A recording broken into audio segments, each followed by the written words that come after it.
mapagpalang araw po sa ating lahat. Welcome back po sa ating 365 Daily Devotion with Pastor Russell Ocampo. So, ang topic po natin for today, what is God's culture? At syempre, patuloy pa rin tayo sa ating Bible Character Edition. So, ang concept natin for today is Moses and Ten Commandments, God's Holy Covenant Law. So, ang sabi dito, in Exodus 20, God gave the Ten Commandments to Israel at Mount Sinai. He did not give the law to save them from Egypt. They were already rescued by His grace. First, God saved them. Then God gave them His commandments to show them how to live as His covenant people. The law has an important purpose. It shows us God's holy character, reveals us sin, and guides us believer in thankful obedience. The Ten Commandments also point us to Christ because Jesus perfectly obeyed the law for us and took the punishment we deserve for breaking it. At makita natin ito sa Exodus 20, ang sabi dito, and God spoke all these words, I am the Lord your God who brought you out of Egypt, out of the land of slavery. You shall have no other gods before me. You shall not make yourself an image in a form of anything in heaven above, on this earth, beneath, or in other waters below.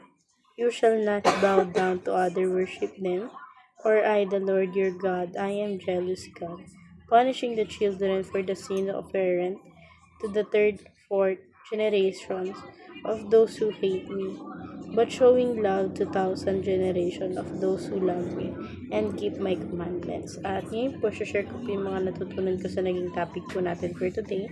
Magsimula po tayo sa ating teaching na in kingdoms God. So, sabi dito, first teaching, there is a grace before the law.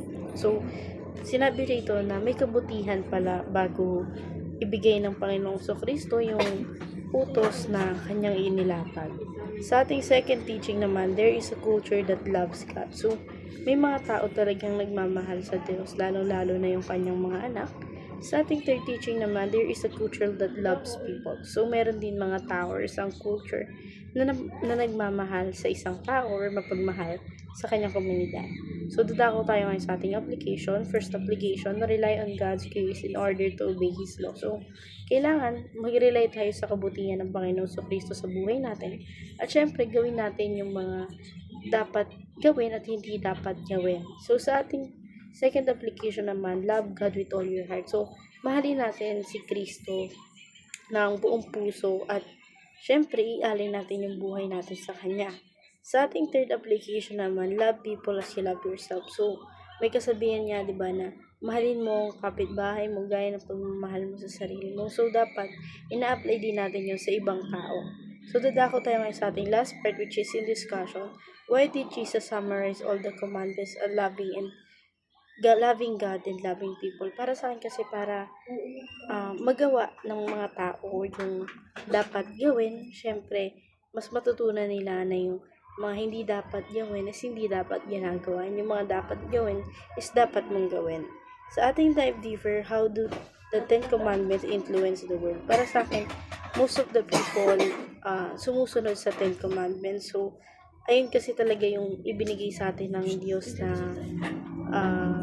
tungkulin. So, ayun lamang po for our today's discussion. Thank you for watching.